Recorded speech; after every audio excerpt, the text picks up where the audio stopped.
What's up, guys? How are you? Happy Friday. Welcome in to another episode of the Daily Juice Podcast. My name is Matt Perrault. You guys can follow me across all of my socials at Sports Talk Matt, and we are back after day one of the madness. All of my equipment is currently boxed up because we're doing live shows on the Las Vegas Strip. Day one, that was an early start. The Creighton Blue Jays had me up early, nervous, pacing, and they blew the doors off Louisville. More on the Creighton Blue Jays here in just 1 second, but a good day for us to start March Madness. We get a push with UC San Diego. If you got it early, it was 3.5. We gave it to you late at +3. That was a push. Arkansas outright. Drake outright. St. John's easy second half blowout.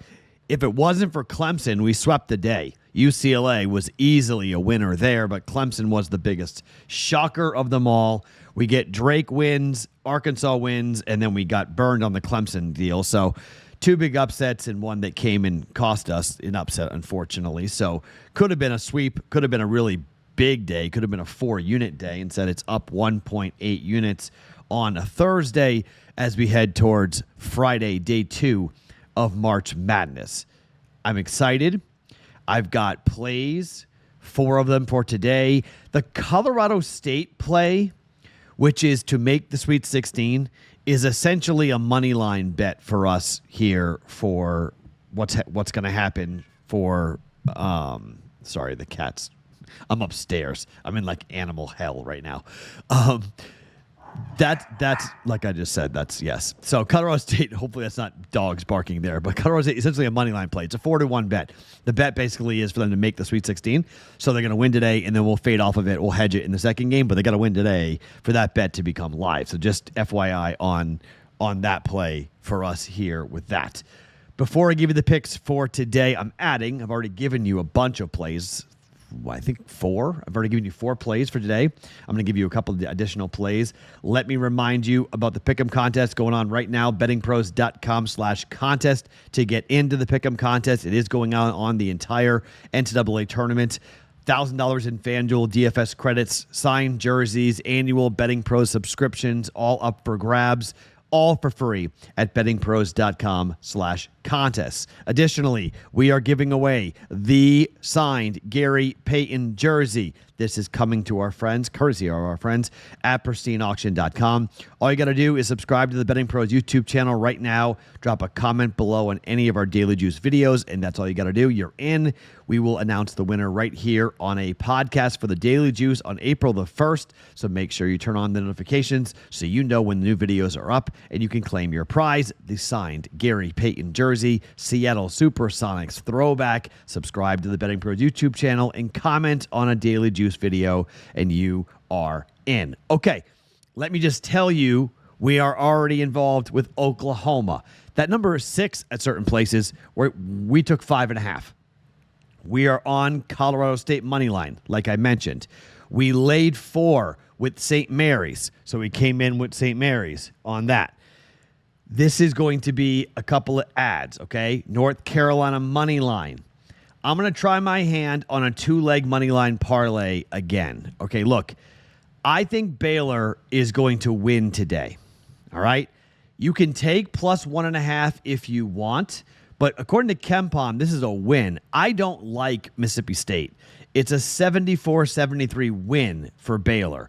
I know Baylor lost their final 2 games of the year, or 2 of the last 3. They lost to Houston, and they lost to Texas Tech. They beat Kansas State. But I think the brand of basketball that they played, just how much greater. I mean, they played Gonzaga. They played Tennessee. They played UConn. They played Iowa State. They played Arizona State. They played Cincinnati. I mean, Baylor didn't have a great year. They were 19-14. But I didn't like the way the Mississippi State played at all. They wound up under 500 in conference in the SEC. I mean, their best win in the conference, you could make the case, was against A&M, but I don't like A&M, okay? You guys know how I feel about Buzz Williams' team. I don't like, they beat Ole Miss in overtime. They beat South Carolina in overtime. Their best non-conference win was SMU. They beat Memphis, which is decent. They beat Vandy on the road, which, considering how tough Vandy was at home, I guess that's a good win, but it was early in the year. It was in January. I just don't like Mississippi State's chances here in this matchup against Baylor. I think Baylor wins the game outright. And then I'm going back to my people, okay? You know, my people are Creighton with Greg McDermott, Drake, Ben McCollum, or whoever's coaching Drake, and Oregon and Dana Altman, who I started covering when he was the head coach of Creighton basketball. They don't lose in the first round. Okay, that's probably the kiss of death. They're probably going to lose here to Liberty, but Dana Altman doesn't lose in the first round. I mean, he didn't really lose in the first round at Creighton, for goodness sakes. But at Oregon, he's 7-0 in the first round, okay? He just doesn't lose this game. They may lose the next game, but not this game. This is a 4-point win, according to KenPom. They lost to Michigan State in the Big Ten tournament, which wasn't great, but they were red hot going into that game. They beat Indiana. They had a pretty rough late January, early February, where they lost 5 in a row in 6 of 7, but they really turned things around and got hot down the stretch. They wound up 12-8 in conference and 1-1 in the Big 12 in the Big Ten tournament. For Liberty, they're 28-6. Richard McKay's team is really, you know, hot at the moment, but the brand of basketball, I mean, who they have played, they're slow. They're 285th in tempo. They're 76th in efficiency. They're 47th in defensive efficiency. They do not rebound the basketball very well, but they're very good in effective field goal percentage. They take very good shots. They're second in the nation in effective field goal percentage. The problem, I think, what's going to come in here for Liberty is that Oregon defensively, I think, is going to be able to exploit and be able to stop Liberty, because if they say they play slow, Oregon's completely comfortable playing slow. They're 152nd in tempo, but they can play fast or slow. Dana may press them just to go ahead and pick them up. Just talent-wise, I think there's just a really big difference here. You know, Biddle and company, the 7-footer, there's nobody on this court for Liberty. We saw it with Michigan, right? I mean, that's how they ultimately won the game, was because of the size, right? They won the game by 3. They didn't cover the 3.5. They pushed on the 3. They covered the closing number at 2.5. But I don't want to lay 7 points with Oregon. It's too heavy. So instead, if you go moneyline Baylor, because I think they win, and moneyline Oregon, that is a pretty nice plus 182 parlay. Like, that's a pretty good bet, okay, to come in here and take that. So that's the ad to come in here for Friday, okay? That's the ad. Oregon moneyline parlayed with Baylor moneyline. You can just do a Baylor moneyline bet if you want. That's plus money. But I'm going to go ahead and throw the Oregon Ducks in there because I think Oregon's going to win, and I want to have a little more action, and we can make up for Clemson's debacle yesterday, and let's see if we can make up that unit that we lost or close to that unit that we lost. So plus 182 for 1 unit, Oregon moneyline parlayed with Baylor moneyline. Now, opening number for the Creighton Blue Jays up against Auburn. On my bracket, I picked this upset. Again, if you missed this, this is why I'm doing this. This is your life, Matt Perrault, okay? So in 2010, 15 years ago, in Oklahoma City, Northern Iowa, coached by Ben Jacobson, best friends with Greg McDermott, had a guard named Ali Farouk-Manesh, who was an older player, who was a 6'1" shooting guard, veteran, leader. Stephen Ashworth, 6' shooting guard, veteran, leader. Greg McDermott, 9 seed. You and I went and played the number 1 overall seed in Kansas, in Oklahoma City, and beat them outright. It was the biggest win in the history of Northern Iowa and one of the biggest shots in the history of the NCAA tournament when Ali Farouk-Manesh took a 3 that they did not need to ice the game and to knock out the number 1 seed overall. It was the biggest no, yes shot in recent memory over the last 20 years. Could the Jays have a similar moment? Look, the Creighton Blue Jays match up very well with Auburn. Okay, Auburn might destroy them. And I'm not saying that Auburn is not an incredibly difficult opponent for anyone, including the Creighton Blue Jays, okay? The Jays have the size, however, and the one big weapon that they've got is Jeremiah Neal, who scored 29 points in the last game. If he plays like that, the Jays are going to be alive. Creighton this year, 11-6-1 away from home. 10-9 Auburn away from home. In the SEC, Auburn 8-12, Auburn didn't cover today. They haven't covered in 5 games. They're 0-5 against the spread. This number is 9.5. You can sprinkle money line if you want the shocker, okay? I have it on my bracket, but I'm taking the points right now at open, plus 9.5. Maybe you get a 10. It was 10.5 at certain books at the beginning. I didn't get on it fast enough. I got 9.5, okay? But I think the Jays are going to be live to win the game. And at plus 9.5, we should have a chance to bet in-game. I don't know how many in-game bets I made today. Maybe 10? I made a ton of in-game bets. And I'm going to do the same thing today. So, like, if you take the plus, go ahead I had plus 7 with Kansas.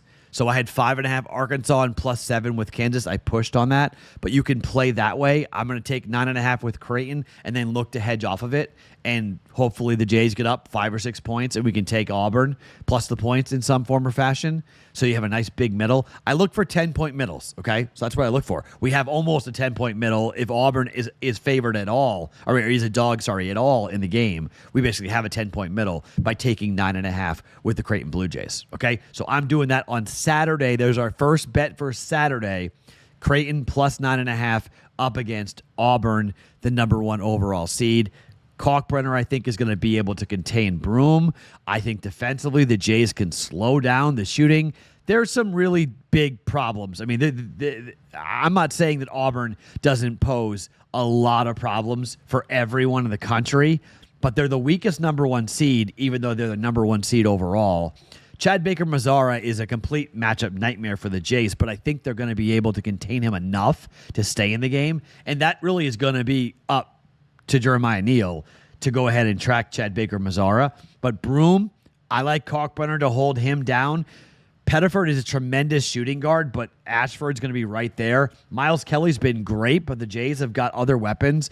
And frankly, Creighton's got size from their front court that I think they're actually going to be able to out-rebound Auburn. And Auburn rebounding this year, they've been okay, but not outstanding. Like good, but not outstanding. This is a 10-point win according to KenPom. We're catching 9.5. You can buy the 0.5 point if you want and buy them up, but we're going to be betting in-game like crazy. Lexington, Kentucky, no more advantage for having home court, okay? Auburn will have fans there, but so will the Creighton Blue Jays. People are going to come out from Omaha for this game on Saturday at Rupp Arena. I'm telling you, Jays fans will drive. Jays fans will fly. They're going to be there for sure. And look, they both match up pretty well against each other on paper. You know, Creighton is going to have to hit their threes. Going to need Stephen Ashworth and Jeremiah Neal to hit their threes, and they're probably going to need somebody like Jackson McAndrew to have the game of his life. But he's a 6'10" kid who's a shooter who really, there isn't anybody on the court for Auburn that matches up well with that kid in terms of height. Now, he's not very big or strong, but if you hit their if the Jays hit their three, and if Jason Green plays the way he played in the Big East tournament, he's got a chance to do some serious damage. So I think Auburn is extremely vulnerable here, and the Jays got a great draw out of this. So we're going to come in and we're going to take plus 9.5 for the Creighton Blue Jays. All right, so full card for us here today. St. Mary's -4. Oklahoma plus 5.5 up against UConn. North Carolina money line. Baylor, Oregon money line parlay at plus 182. Colorado State to make the Sweet 16. So essentially, it's a money line bet today, and then we'll hedge off of it. If they beat Memphis today, we'll hedge off of it. So they got to win today in order to have that be available for them to play in that round of 32 game to win their bracket, if you will. So that's an important W there for 1 unit. And then Creighton plus 9.5 on Saturday, the first bet for us on Saturday, up against Auburn at -110 for 1.1 units. I definitely want as many points as possible with the Jays at plus 9.5. I'd prefer 10. I already missed out on one full. I mean, some books were at 10.5. If you found 10.5, if it goes back up to 10.5, I would love to see it because 10.5 would be great. You can buy it up to 10 if you want, but I think the Jays are going to be live to win the game, so I'm going to say you don't need it on that. My name is Matt Perrault. You guys can follow me across all of my socials at Sports Talk Matt. Day 2 of the madness. Enjoy it. Let's keep the good times rolling. Good day 1. Let's have a good day 2. Follow me across all my socials at Sports Talk Matt every morning, wherever you guys get your podcasts. It is the Daily Juice.